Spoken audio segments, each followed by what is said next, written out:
নমস্কার। আজ আমরা একজনের জীবন আর স্বপ্ন নিয়ে একটু গভীরে যাব। একজন শিশু, আদনান আহমদ। হুম। আদনান আহমেদ।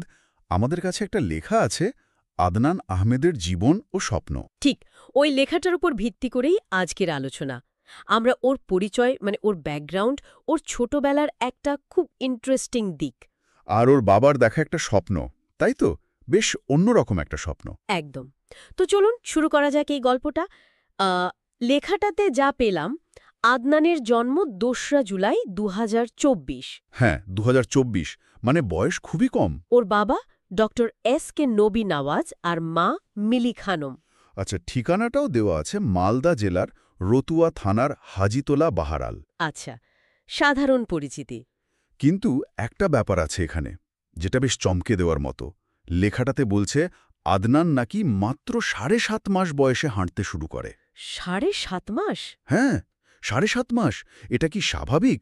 মানে এটা কি ওর ডেভেলপমেন্ট নিয়ে বিশেষ কিছু বলে? দেখুন, ৭.৫ মাস বয়সটা তো হাঁটার জন্য বেশ খানিকটা তাড়াতাড়ি। সাধারণত বাচ্চারা এর চেয়ে একটু দেরিতেই হাঁটে। হুম। লেখাটাতেও ও কি খুব অ্যাক্টিভ, বুদ্ধিমান, সম্ভাবনাময় এরকম বলা হয়েছে। তো এত তাড়াতাড়ি হাঁটাটা হয়তো সেদিকেই একটা ইঙ্গিত, মানে ওর শারীরিক বা হয়তো মানসিক বিকাশের একটা একটা দ্রুততার লক্ষণ। ও আচ্ছা, ইন্টারেস্টিং। হ্যাঁ, এটা অবশ্যই খেয়াল করার মতো একটা পয়েন্ট। সত্যি তাই। আর এখানেই গল্পটা আরও একটা অন্যরকম মোড় নিচ্ছে। ওর বাবা ডক্টর এস.কে নবী নওয়াজ ওর জন্য একটা বিশেষ স্বপ্ন দেখেন। হ্যাঁ, এই স্বপ্নটার কথাই বলছিলাম।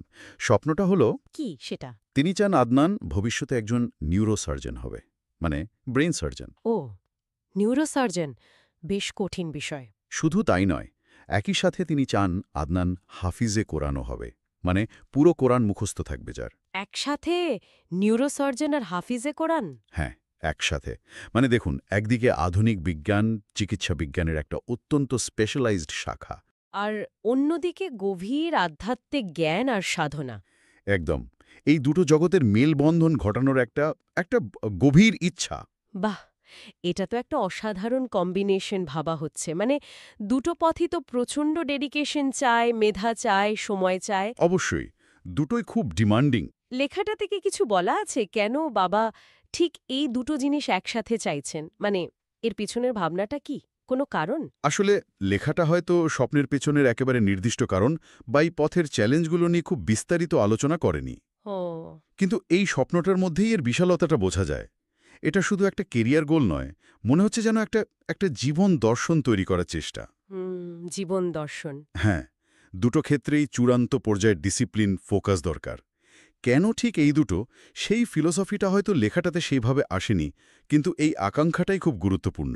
তাহলে কি আমরা এটা ভাবতে পারি যে আদনানের এই যে ছোটবেলার কিছু লক্ষণ, যেমন তাড়াতাড়ি হাঁটা বা ওকে বুদ্ধিমান মনে হওয়া, হ্যাঁ। হ্যাঁ, এইগুলো দেখেই বাবা এত বড় আর একটু অন্যরকম স্বপ্নটা দেখছেন, ছেলের মধ্যে ওই পোটেনশিয়ালটা দেখতে পাচ্ছেন।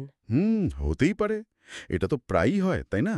বাবা-মায়েরা সন্তানের মধ্যে কোনো বিশেষ প্রতিভা বা সম্ভাবনা দেখলে তাদের জন্য বড় স্বপ্ন দেখতে শুরু করেন। একদম। এখানেও হয়তো সেটাই কাজ করছে। একদিকে সন্তানের মধ্যে দেখা একটা সম্ভাবনা, আর অন্যদিকে বাবার নিজের মনের গভীরে থাকা একটা আদর্শ বা স্বপ্নের প্রতিফলন। আচ্ছা।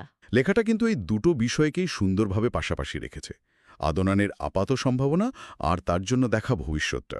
তাহলে সব মিলিয়ে যা দাঁড়াচ্ছে তা হলো আদনানের জীবনের শুরুটা বেশ ইন্টারেস্টিং কিছু লক্ষণ দিয়ে, আর তার বাবার মনে রয়েছে বিজ্ঞান আর ধর্ম, এই দুয়ের সমন্বয়ে একটা বেশ বড় মাপের ভবিষ্যতের ছবি। হ্যাঁ, মোটের উপর এটাই। এই দুটো মিলেই যেন আদনানের বর্তমান পরিচিতিটা তৈরি হচ্ছে, বা অন্তত হওয়ার প্রত্যাশা করা হচ্ছে। বেশ। আর এই পুরো আলোচনাটা কিন্তু একটা প্রশ্ন তুলে দেয়, তাই না? কি প্রশ্ন?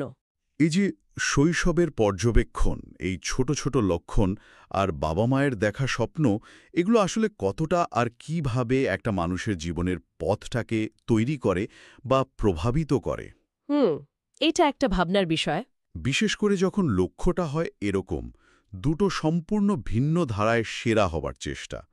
এই ধরনের মেলবন্ধনের ভাবনা বা চেষ্টা ভবিষ্যতের জন্য এর গুরুত্বটা ঠিক কী, এটা নিয়ে কিন্তু ভাবা যেতে পারে।